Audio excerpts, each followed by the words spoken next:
Exercice 2. Prépa bac. Grand A. Le test ci-dessous se rapporte à l'origine du cœur, à son activité électrique et cardiogramme. Le cœur est un organe, Les potentiels d'action qui provoquent ces contractions prennent naissance spontanément dans le tissu nodal. Chez l'homme, cette activité électrique constitue elle comporte des ondes suivantes qui précèdent le système auriculaire. Le complexe donne QRS qui précède la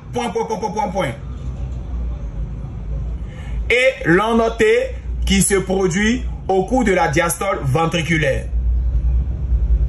Le CG appelé électrocardiogramme précède le cardiogramme qui est composé de deux grandes parties. L'activité des oreillettes qui est composée de la suivi de la L'activité des ventricules qui est composée de la systole ventriculaire suivie de la La marque le repos général du cœur. Complexe avec les mots et groupes de mots qui conviennent en utilisant uniquement les chiffres.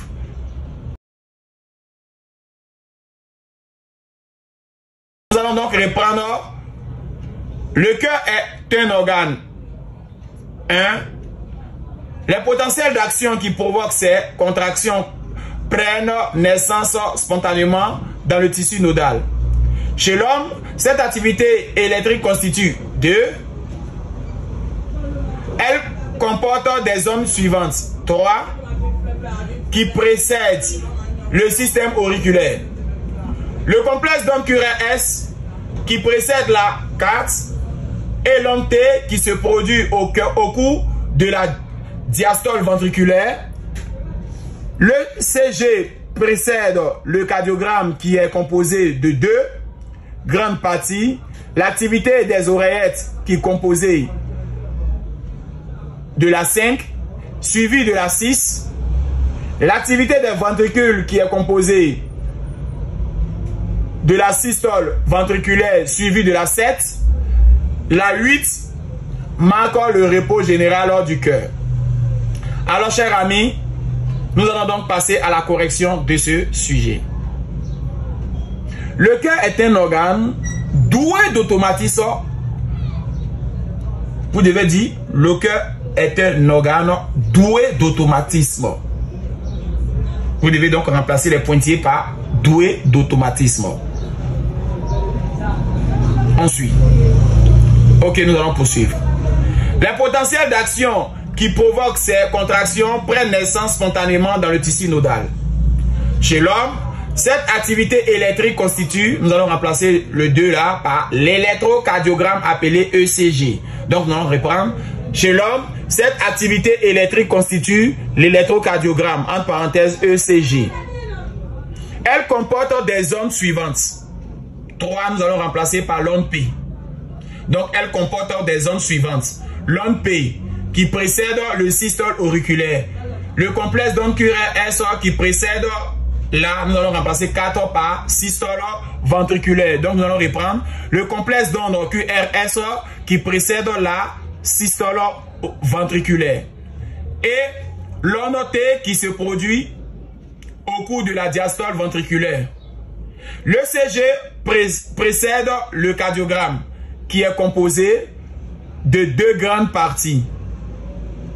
L'activité des oreillettes qui est composée de la, le 5 on va remplacer par systole auriculaire. Donc on va dire tout simplement que l'activité des oreillettes qui est composée de la systole auriculaire suivie de la Le 6, on va remplacer par diastole auriculaire. Parce qu'on va reprendre encore l'activité des oreillettes qui est composée de la systole auriculaire suivie de la diastole auriculaire. Et l'activité des ventricules qui est composée de la systole ventriculaire suivie de la... Le 7, on va remplacer par diastole ventriculaire. Et le 8, on va remplacer par la diastole générale ou période de relaxation, qui marque en réalité le repos général du cœur. Alors, chers amis, voici donc à quoi s'attendre au grand A. Parlons désormais du grand B. Les étapes de la fécondation sont données dans le désordre. 1. Les granules corticaux libèrent leur contenu dans l'espace périovocitaire, rendant la zone pellucide imperméable à tout autre spermatozoïde. 2. L'ovocyte 2 achève sa division méiotique en libérant un deuxième globule polaire. Il n'a donc désormais qu'un pronucléus femelle. 3. Le noyau diploïde de la cellule œuf commence aussitôt à subir des divisions de mitose. 4. Plusieurs spermatozoïdes entourent l'ovocyte 2 au niveau de l'ampoule de la trompe. Et en 5, les cellules folliculaires de l'ovocyte se rétractent. Et en 6, un seul spermatozoïde perfore la membrane plasmique de l'ovocyte 2. En 7, les pronucléi se rapprochent l'un de l'autre et fusionnent. Range-les dans l'ordre qui convient en utilisant les chiffres. Alors, chers amis, nous allons donc vous laisser 2 minutes à réfléchir.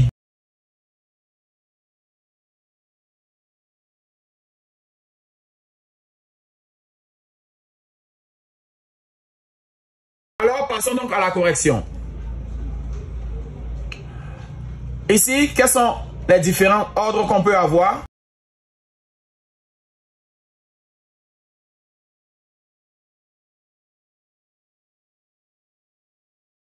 Alors, nous allons prendre le numéro 4.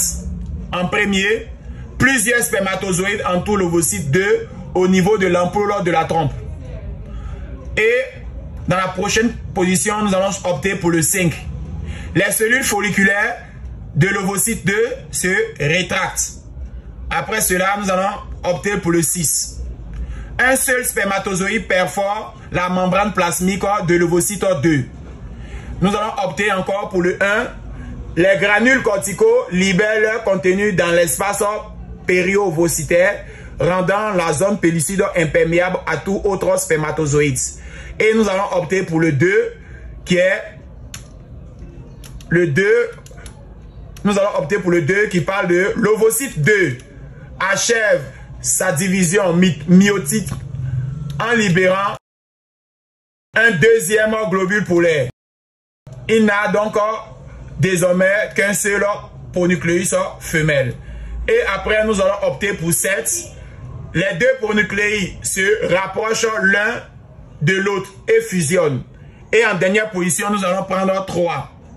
Le noyau diploïde de la cellule œuf commence aussitôt à subir des divisions de mitose. Alors, chers amis, si nous voulons récapituler, nous allons prendre 4, 5, 6, 1, 2, 7 et 3.